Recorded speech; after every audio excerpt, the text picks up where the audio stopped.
मुझे यूं महसूस हुआ जैसे मेरे दिल की धड़कनें रुक गई हों। मेरी आंखों के सामने अंधेरा छाने लगा। मैं सोच भी नहीं सकता था कि मेरे साथ इस किस्म का सलूक किया जाएगा। फिर अचानक ही मेरे अंदर कहीं बहुत गहराई से इश्तियाल की एक लहर उठी, जिसने मेरे पूरे वजूद को अपनी गिरफ्त में ले लिया। मैं एक झटके से उठ खड़ा हुआ। मेरे चेहरे के तासुरात ने मरियम को खौफजदा कर दिया था, मगर मैं उसकी तरफ देखे बगैर दरवाजे की तरफ बढ़ा। मेरे दोनों हाथों की मुट्ठियां सख्ती से भिंची हुई थी। मैंने दरवाजा खोला तो बाहर मुतय्यन फौजी चौंक पड़ा, मगर मैंने उसे कुछ सोचने समझने की मोहलत न दी। मैं उस पर किसी उकाब की तरह झपटा था और उसके हाथ से ऑटोमेटिक गन झपट ली थी। गन झपटने के साथ साथ मैंने उसे जमीन पर गिरा दिया था और गन का रुख फौजी की तरफ कर दिया था। वो फर्श पर पड़ा हैरत से मुझे देख रहा था। मैंने सफ़ाक लहजे में फौजी से पूछा, कर्नल नुमान कहाँ है? मगर उसके जवाब देने से कबल ही मुझे सरसराहट की सी आवाज सुनाई दी और मैं चौंक पड़ा। मैंने चौंक कर इधर उधर देखा। मैं जिस इमारत में मौजूद था उसका ताल्लुक आर्मी इंटेलिजेंस से था। हिफाजती इंतजामात के बारे में मुझे कुछ मालूम नहीं था, ताहम ये बात यकीनी थी कि उस इमारत में गैर मामूली इंतजामात किए गए होंगे। इधर उधर देखते वक्त भी मैं फर्श पर गिरे हुए फौजी की तरफ से पूरी तरह होशियार था। मेरे अक़ब में कमरे के खुले हुए दरवाजे में मरियम बर्नस्टीन खड़ी थी। मैंने उसकी आहट सुन ली थी, लेकिन इस सरसराहट का ताल्लुक मरियम की ज़ात से हरगिज न था और ना ही रोशन राहदारी में हम तीनों के अलावा किसी और की मौजूदगी की अलामात नजर आ रही थी। फर्श पर गिरा हुआ फौजी हैरत से पलकें झपका रहा था। उसके चेहरे पर गुस्से की कोई अलामत दिखाई नहीं दे रही थी। वो किसी कदर खौफजदा भी था और इस वजह से उसने उठने की कोशिश भी नहीं की थी। मैंने दोबारा फौजी की तरफ मुतवज्जे होते हुए सख्ती से कहा, मैंने तुमसे पूछा था कि कर्नल नोमान कहाँ है? दफतन राहदारी में एक आवाज गूंजी, क्या बात है अखी, तुम नाराज क्यों हो रहे हो? आवाज पोशीदा स्पीकरों के जरिए आई थी। अब मुझे अंदाजा हुआ कि चंद लम्हे कबल मैंने सरसराहट की जो आवाज सुनी थी वो उन्हीं पोशीदा स्पीकरों के ऑन किए जाने की वजह से पैदा हुई थी। मैंने बड़े खराब लहजे में कहा, क्या तुमने सुना नहीं? मैं पूछ रहा हूँ कि कर्नल नोमान कहाँ है? दोबारा आवाज आई, वो सोने के लिए जा चुके हैं अली, अगर हमारे लायक। मैंने कहा, नहीं, मुझे कर्नल से ही काम है, मैं उसी से बात करूंगा। मुझे बताओ कि उसकी क़याम गाह कहाँ है? आवाज आई, कर्नल बहुत थके हुए थे अली, अगर जरूरी काम न हो तो सुबह तक इंतजार कर लीजिए। मैं धाड़ा, हरगिज नहीं, मैं उससे इसी वक्त बात करूंगा। मुझे बताओ वो कहाँ है? आवाज आई, आप बहुत बरहम मालूम होते हैं जनाब, मैं उनसे राब्ता कायम करने की कोशिश करता हूँ, उस वक्त तक आप अपने कमरे में तशरीफ रखें। मैंने कहा, मेरी फिक्र करने की बजाय वो करने की फिक्र करो जो मैं कह रहा हूँ, मैं यहीं ठीक हूँ। दूसरी तरफ से जवाब में कुछ न कहा गया। शायद वो कर्नल नुमान को सूरत हाल से मुत्तला कर रहा था। चंद मिनट के बाद पोशीदा स्पीकरों से दोबारा आवाज सुनाई दी, आप अपने कमरे में तशरीफ रखें जनाब, कर्नल नुमान खुद आपके पास पहुंच रहे हैं। मैंने इधर उधर देखा। स्पीकर ना तो दिखाई दे रहे थे और ना ही ये अंदाजा हो रहा था कि वो किस किस मकाम पर नस्ब किए गए हैं। फर्श पर गिरे हुए फौजी की समझ में नहीं आ रहा था कि वो क्या करे। वो बदस्तूर आंखें पटपटा कर मुझे देखे जा रहा था। फिर उसने फर्श से उठने की कोशिश की। मैंने गरज कर कहा, खबरदार, जिस पोजीशन में हो उसी में पड़े रहो, अगर हिलने जुलने की कोशिश की तो।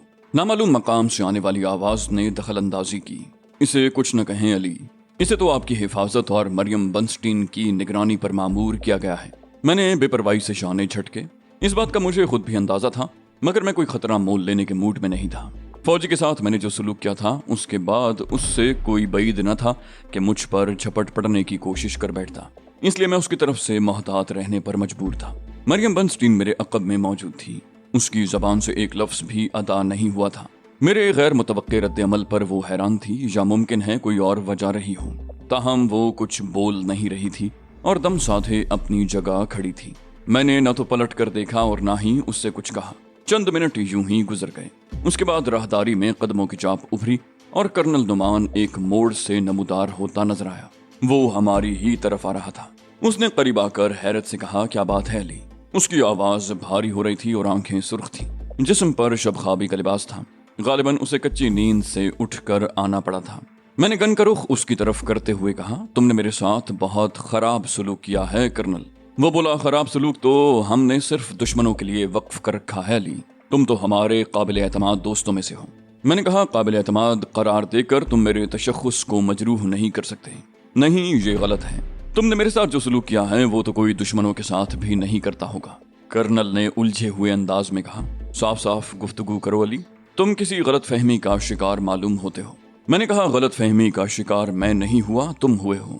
तुम्हें चाहिए था कि मेरी किसी बात से कोई मतलब अखज़ करने की बजाय मुझसे पूछ लेते कि मेरा मकसद क्या है। वो बोला, गलत फहमियां दूर की जा सकती हैं अली, तुमने जो रवैया इख्तियार किया है वो नामुनासिब है। उसने मेरे हाथ में मौजूद गन की तरफ इशारा किया।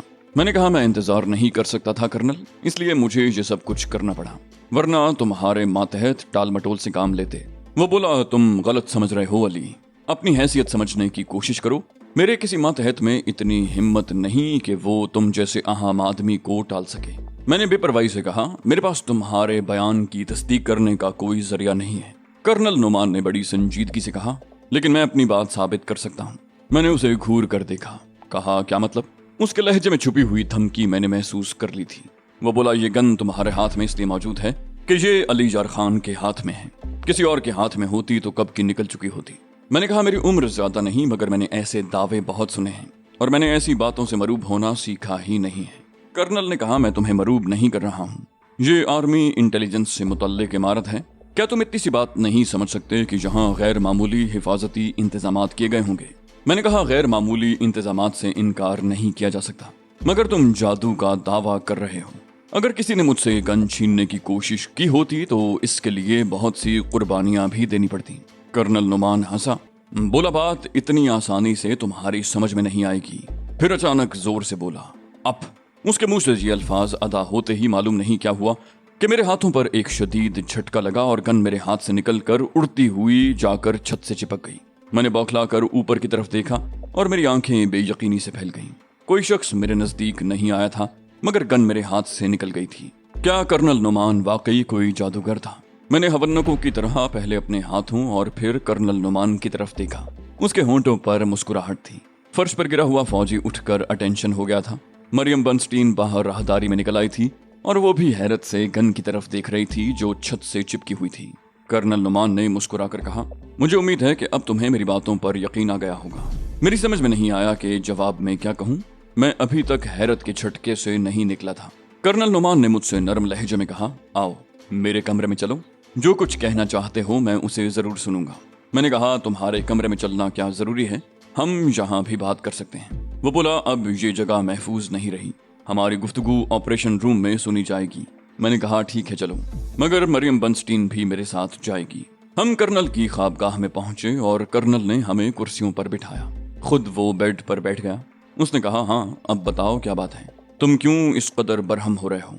मैंने तंजिया लहजे में कहा, मरियम बर्नस्टीन को तुमने मेरी खिदमत में बतौर इनाम पेश किया, क्या ये कोई जिन्स है जिसका लेन देन किया जाए?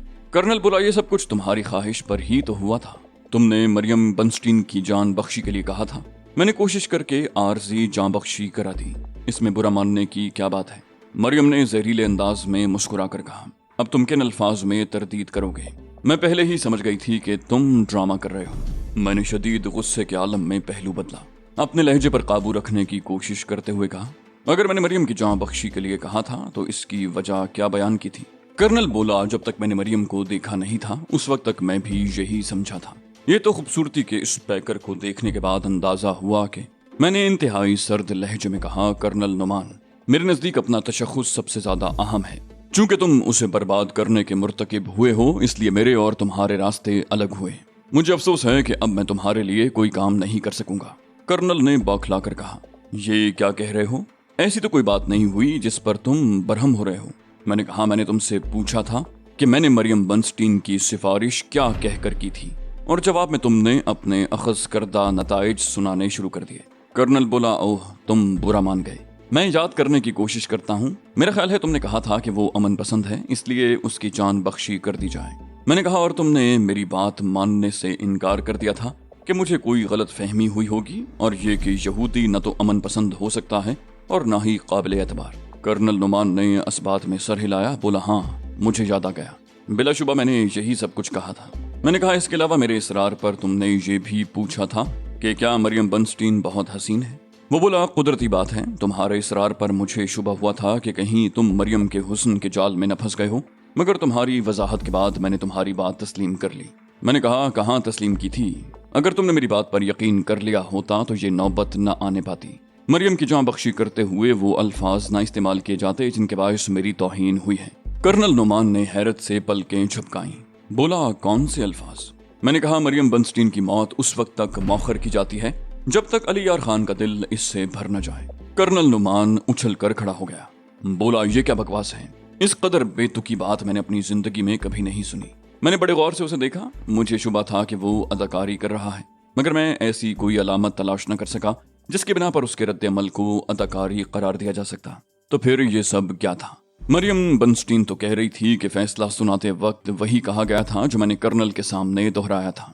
तो फिर कर्नल की हैरत चेमानी दारत, क्या वो इन अल्फाज से बेखबर था? वो बोला, मैं तुम्हें बहुत ज़हीन समझता था अली। क्या तुम खुद गौर नहीं कर सकते कि दुनिया की कोई भी अदालत अपने फैसले में इस किस्म के अल्फाज इस्तेमाल नहीं कर सकती? मैं इस बात का क्या जवाब देता? वो ठीक कह रहा था और उसकी बात दिल को लग रही थी। इस किस्म के अल्फाज वाकई कोई अदालत अपने फैसले में शामिल नहीं कर सकती। तो फिर इसका वाहिद मतलब ये था कि मरियम बनस्टीन ने झूठ बोला था। ये ख्याल आते ही मेरी निगाह मरियम के चेहरे की तरफ उठ गई। उसका चेहरा धुआं धुआं हो रहा था। उसे कुछ पूछने की जरूरत नहीं थी, फिर भी मैंने उससे सवाल किया। मैंने कहा, जज के फैसले के बारे में तुमने मुझे खबर दी थी और तुमने कर्नल का रद्द अमल भी देख लिया। अब तुम क्या कहती हो? जवाब देने के बजाय वो रोने लगी। उसने दोनों हाथों से अपना चेहरा छुपाकर कहा, मुझे कुछ नहीं मालूम, मेरी समझ में नहीं आ रहा।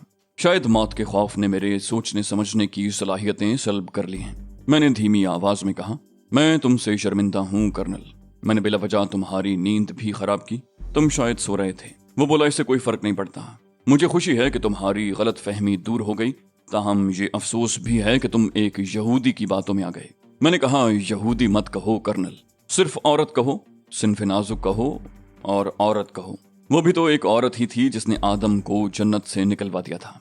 कर्नल हंस पड़ा। बोला, कहते तो तुम ठीक हो, मगर वो पहली गलती थी। हमें इस मिसाल से इबरत पकड़नी चाहिए और सबक हासिल करना चाहिए। मैंने कहा, कोई कितना ही दामन क्यों न बचाए, बिन्ते हव्वा के जाल में कहीं न कहीं फंस जाता है। कर्नल ने कहा, जो इस मैदान के खिलाड़ी होते हैं वो बच जाते हैं। अगर तुम भी मेरे कहने पर अमल करते हुए खेल में शामिल हो गए होते तो तुम भी बच जाते। मैंने ठंडी सांस लेकर कहा, मैं इस खेल से भी दूर रहना चाहता हूँ और इस सिन्फ से भी। शायद ये पहला मौका था कि मैं यूं बेवकूफ बन गया। कर्नल ने कहा, हमने महज इस एक वजह से अहमद रुश से काम लेने से गुरेज किया था कि वो जज्बाती हैं और तुम्हें इसलिए तरजीह दी कि तुम अक्ल से काम लेते हो, मगर अब हमें बहुत कुछ सोचना पड़ेगा। मैंने मुस्तरिबाना अंदाज में पहलू बदला। कहा, मैं पहले ही इजहार नदामत कर चुका हूँ कर्नल, क्या इतना काफी नहीं है? वो बोला, मैदान अमल में इस किस्म की गलती करोगे तो तलाफी नामुमकिन हो जाएगी। इस वक्त तो खैर तुम अपनों के दरमियान हो, वहां तो कोई माजरत भी काम नहीं आएगी। मैंने कहा, कसूरवार तुम भी हो कर्नल, तुम्हें मरियम को मुझसे मिलवाने के लिए ये सब हरकतें करने की क्या जरूरत थी? वो बोला, मुलाकात की ख्वाहिश का इजहार भी तुमने किया था और इसकी जान बख्शी के लिए भी तुमने ही सिफारिश की थी। मेरे लिए जिस हद तक कुछ करना मुमकिन था मैंने किया। मैंने कहा, बुनियादी बात यह है कि तुमने मुझे समझने में गलती की। मरियम से इस अंदाज में नहीं मिलना चाहता था और ना ही ये चाहता था कि इसे मेरे हवाले कर दिया जाए। कर्नल बोला, मरियम बनस्टीन ने तुमसे जो कुछ कहा है वो इसकी अपनी जहनी इख्तिरा है। इसके दूसरे साथियों को सजाए मौत दे दी गई है और इसकी जान बख्शी के लिए जज ने ये अल्फाज इस्तेमाल किए हैं कि अली यार खान की ख्वाहिश का एहतराम करते हुए फिलहाल इसकी जान बख्शी की जा रही है। मैंने कहा, हालात के पेश नज़र मैं मरियम को ज्यादा मुर्द इल्जाम भी नहीं ठहरा सकता। मालूम नहीं इसने क्या सोच कर मुझसे ये बात कही होगी। एक ऐसे शख्स की जहनी कैफियत का अंदाजा लगाना आसान नहीं है जिसे मालूम हो गया हो कि अब उसकी जिंदगी के दिन गिने जा चुके हैं। मरियम ने चेहरे से हाथ हटाकर मेरी तरफ देखा। उसकी आंखों में आंसू तैर रहे थे। उसने भर्राई हुई आवाज में कहा, मुझे ऐसा महसूस होता है जैसे मेरा जहन शल होकर रह गया हो। मुझे खुद नहीं मालूम कि मैंने क्या सोचकर तुमसे वो बात कही थी।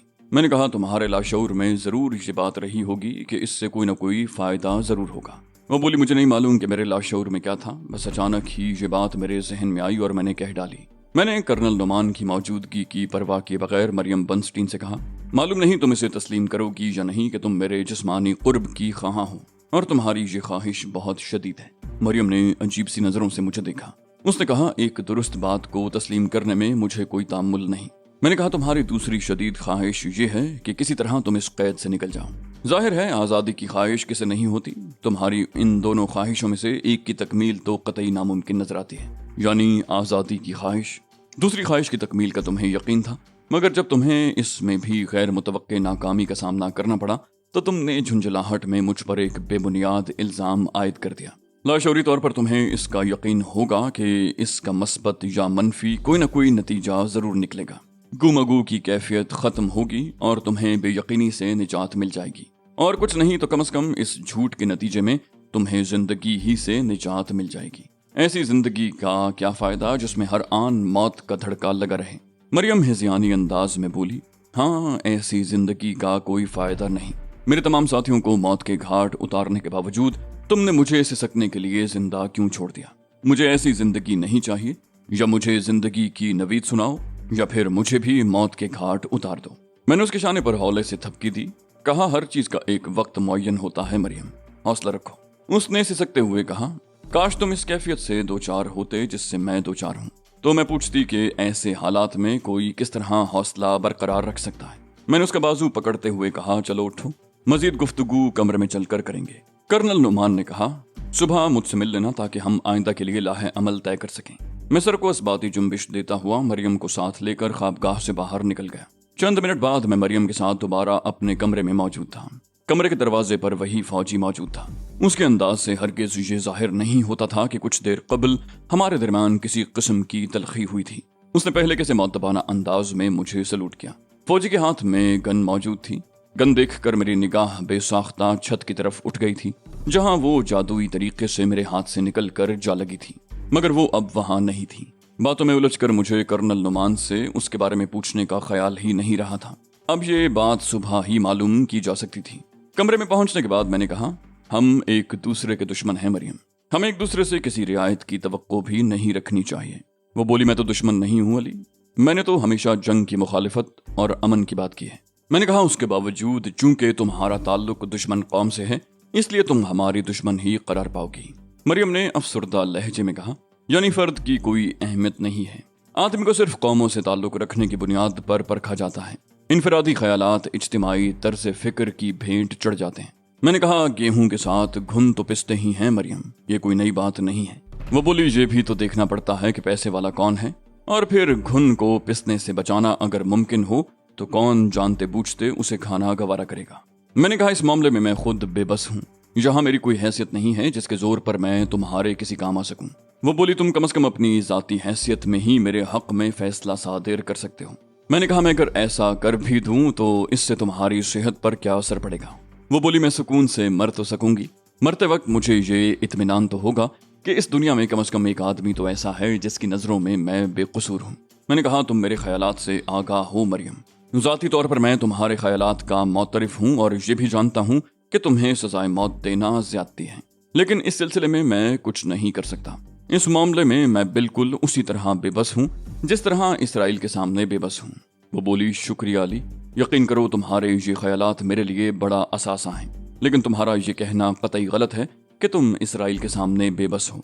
मैंने कहा, ये ठीक है कि मैंने इसराइल के मफादात को भारी नुकसानात पहुंचाए हैं, मगर ये भी हकीकत है कि मैं अपने मकासद में कामयाब नहीं हो सका।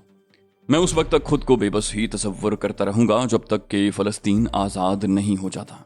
मरियम ने कहा, सियासी बातें मत करो अली, बातों में नजरियाती इख्तिलाफात के अलावा रखा ही क्या है। मैंने कहा, तुम कनेसेट के रुकन हो, खालिस सियासी शख्सियत हो, तुम्हें इन बातों में खासी दिलचस्पी होनी चाहिए। मरियम तलखी से हंसी, बोली, जब आदमी यकीनी मौत से दो चार हो तो उसे सियासत सूझ ही नहीं सकती। मैंने कहा, मेरा ख्याल है अब सोना चाहिए, रात काफी गुजर चुकी है, तुम्हें भी नींद आ रही होगी। कमरे में एक ही बेड था और शायद इसी वजह से मरियम सोने के लिए फौरन तैयार भी हो गई, मगर मैंने सख्ती के साथ उसे ये फैसला सुना दिया कि मैं रात सोफे पर ही सोकर गुजारूंगा। अगली सुबह मैं फिर कर्नल नुमान के ऑफिस में मौजूद था।